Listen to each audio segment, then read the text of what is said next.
Hello student, welcome to my YouTube channel. आज के इस वीडियो में हम लोग भाषा और व्याकरण के बारे में जानेंगे कि भाषा और व्याकरण किसे कहते हैं, भाषा और व्याकरण में क्या अंतर है, इसी वीडियो में हम लोग जानेंगे। ठीक है। और भाषा और व्याकरण को इंग्लिश में बोलते हैं लैंग्वेज एंड ग्रामर।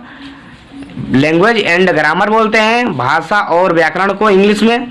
तो भाषा किसे कहते हैं ये आपको पता नहीं होगा शायद, और पता भी होगा तो आप शुरू से लेकर अंत देखिएगा, तभी आपको फिर समझ में आएगा कि भाषा किसे कहते हैं। ठीक है। और इस वीडियो को देखने के बाद आप कोई भी दूसरा वीडियो नहीं देखेंगे। ठीक है, क्योंकि इस वीडियो में हम आपको 100% गारंटी के साथ भी देते हैं कि आपको इस वीडियो को देखने के बाद पूरा के पूरा टोटल समझ में आ जाएगा कि भाषा किसे कहते हैं। ठीक है, तो आइए वीडियो शुरू करते हैं। देखिए, भाषा किसे कहते हैं। भाषा वह माध्यम है जिसके द्वारा मनुष्य अपने मन के विचारों को व्यक्त करता है। ठीक है, अपने विचारों को व्यक्त करता है। जैसे बच्चों आज हम समाज पढ़ेंगे। ठीक है, बच्चों आज हम समाज पढ़ेंगे। और देखिए दूसरा उदाहरण, जैसे राधा चलो बाहर खेलेंगे। राधा चलो बाहर खेलेंगे। ठीक है, देखिए इस उपयुक्त उदाहरणों में अध्यापक लड़की तथा लड़के ने अपनी भाषा के माध्यम से कही है। ठीक है, इस उपयुक्त उदाहरणों में अध्यापक लड़की तथा लड़के ने अपनी, गौर से सुनिएगा तभी आपको समझ में आएगा, अपनी भाषा के माध्यम से कही है। ठीक है, अपनी भाषा के माध्यम से कही है। इस प्रक्रिया को भाषा कहते हैं। ठीक है, जो इस प्रक्रिया को भाषा कहते हैं। जैसे मान लीजिए इस बच्चों आज हम समाज पढ़ेंगे, तो इस उदाहरण में टीचर अध्यापक लड़की तथा लड़के ने अपनी भाषा को व्यक्त किया है। ठीक है, तो इसी व्यक्त करना मतलब दूसरों के सामने अपना भाषा को प्रतीत करना, प्रक्रिया देना, उसी को भाषा कहते हैं। ठीक है, आई होप कि आपको ये भाषा के बारे में समझ में आ गया होगा। ठीक है, तो आगे बढ़ते हैं और इसके बारे में जानेंगे कि आखिर ये भाषा का प्रयोग कितने प्रकार से किया जाता है। ठीक है, तो भाषा का प्रयोग 3 प्रकार से किया जाता है। ठीक है, भाषा का प्रयोग हम 3 प्रकार से करते हैं। ठीक है, पहला दिया है, देखिए बोलकर हम करते हैं, दूसरा लिख कर करते हैं, और तीसरा संकेत देखकर। ठीक है, बोलकर, लिखकर, संकेत देकर। बोलकर मतलब हम दूसरों के सामने बोलते हैं, उसी को बोलकर। और लिखकर मतलब हम जो लिख कर बताते हैं वो लिख कर होता है। तो बोलकर, लिखकर, और संकेत का मतलब होता है किसी को इशारे में देना। ठीक है, उसी को संकेत होता है, संकेत देकर होता है। तो वह 3 प्रकार के होते हैं। भाषा का प्रयोग हम 3 प्रकार से करते हैं। जैसे देखिए भाषा के रूप होते हैं, जैसे कि देखिए पहला दिया है मौखिक भाषा। ठीक है, मौखिक भाषा इसको बोलते हैं ओरल लैंग्वेज, इंग्लिश में बोलते हैं ओरल लैंग्वेज बोलते हैं मौखिक भाषा को। और दूसरा को बोलते हैं लिखित भाषा को राइटिंग लैंग्वेज। ठीक है, राइटिंग लैंग्वेज बोलते हैं। ठीक है, राइटिंग लैंग्वेज। और तीसरा बोलते हैं सांकेतिक भाषा को बोलते हैं स्वायंबोलिक लैंग्वेज बोलते हैं। सांकेतिक भाषा को हम बोलते हैं इंग्लिश में। ठीक है, और इसका उदाहरण देखेंगे। देखिए मौखिक भाषा को हम लोग बोलते हैं, मौखिक भाषा को इसके अंतर्गत व्यक्ति मुख से बोलकर अपनी बात दूसरों के सामने प्रकट करता है। ठीक है, मौखिक भाषा जो होता है इसके अंतर्गत व्यक्ति मुख से, अपने मुंह से बोलकर अपनी बात दूसरों के सामने प्रकट करता है, उसी को हम मौखिक भाषा कहते हैं।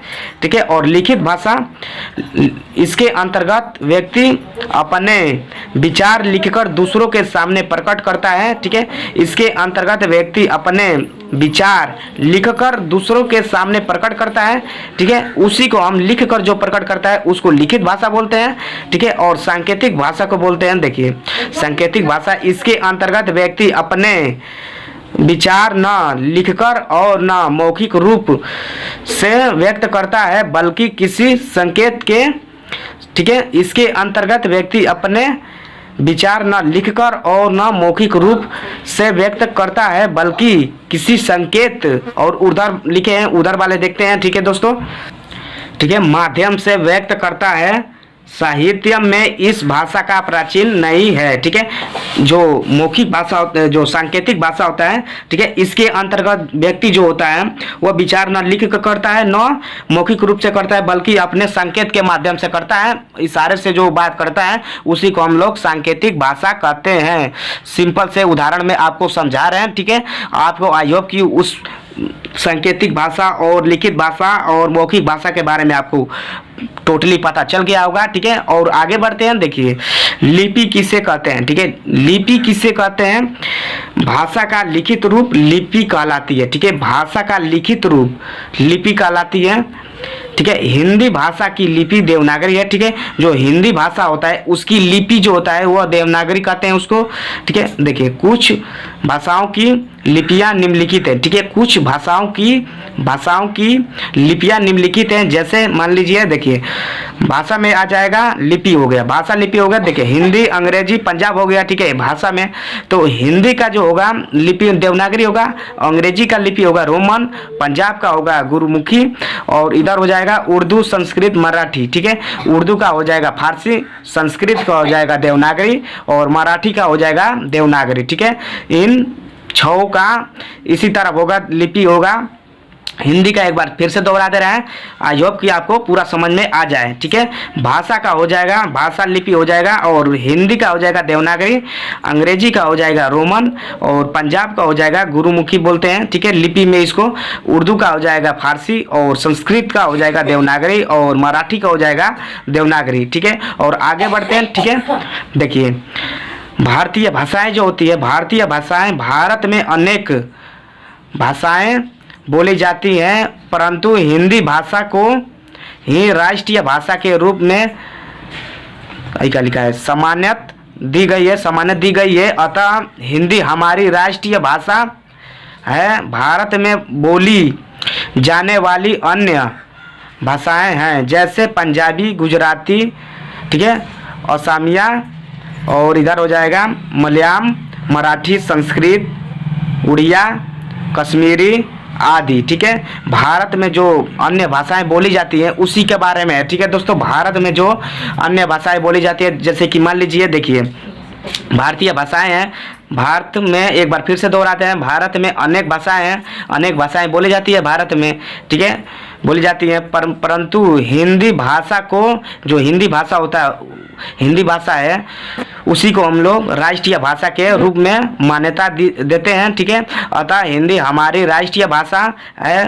भारत में बोली जाने वाली अन्य भाषाएं हैं, जैसे भारत में जैसे कि अन्य भाषाएं बोली जाती हैं, जैसे मान लीजिए पंजाबी हो गया, गुजराती, असमिया, और इधर हो जाएगा मलयालम, मराठी बोली जाती है, संस्कृत बोली जाती है, उड़िया और कश्मीरी आदि बोली जाती है। ठीक है दोस्तों, इतना भारतीय, आई होप कि आपको इस वीडियो में भारतीय भाषाएं के बारे में अच्छा ज्ञान प्राप्त हो गया होगा। ठीक है दोस्तों, और आगे देखिए, अभी तो आगे देखिए बोली, आगे आपके पास बोली आखिर होता क्या है। देखिए, किसी क्षेत्र विशेष में बोली जाने वाली भाषा बोली कहलाती है। विभिन्न बोलियों के मिलने से भाषा बनती है। ठीक है, किसी क्षेत्र में बोलने जाने वाली भाषा बोली कहलाती है। किसी क्षेत्र या विशेष में बोलते हैं हम लोग भाषा, उसी को हम लोग बोली कहते हैं, कहलाती है। विभिन्न बोलियों के मिलने से भाषा बनती है, कहलाती है। विभिन्न बोलियों के मिलने से भाषा बनती है। ठीक है, विभिन्न बोलियों को मिलने से बोलियां मिलने से भाषा बनती है। ठीक है, हम लोग जो बात करते हैं उसी को मिलने से क्या बनती है दोस्तों, तो बोलियां बोलती है। ठीक है, बनती है। जैसे मान लीजिए, हिंदी भाषा में अनेक बोलियां हैं। ठीक है, हिंदी भाषा में अनेक बोलियां हैं। ठीक है, जैसे ब्रज, भोजपुरी, अवधी आदि हैं। ठीक है, ब्रज, भोजपुरी, अवधी आदि बोली जाती है। ठीक है, हिंदी भाषा, ठीक है, हिंदी भाषा में अनेक बोली जाती है। ठीक है, ब्रज, भोजपुरी, अवधी, इसी तरह कई प्रकार से हैं। ठीक है, आपको इस वीडियो में कम से कम बहुत ही समझ में आ गया होगा कि बोली किसे कहते हैं, भारतीय भाषाएं क्या हैं। ठीक है, और ये कौन सी कहते हैं, लिपि किसे कहते हैं। आई होप कि आपको इस वीडियो में बहुत ही समझ में आया होगा। ठीक है दोस्तों, आई होप कि आपको वीडियो पसंद आया होगा। अगर वीडियो पसंद आया दोस्तों तो अपने दोस्तों में शेयर कर दीजिएगा, ठीक है दोस्तों।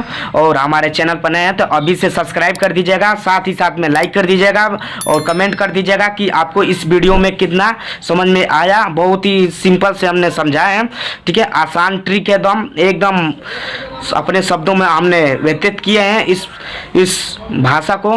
तो आई होप कि आपको ये वीडियो बहुत ही पसंद आया होगा। अगर वीडियो पसंद आया तो अभी से सब्सक्राइब, लाइक, शेयर, कमेंट जरूर करिएगा दोस्तों। तब तक के लिए जय हिंद बोलते हैं, जय भारत।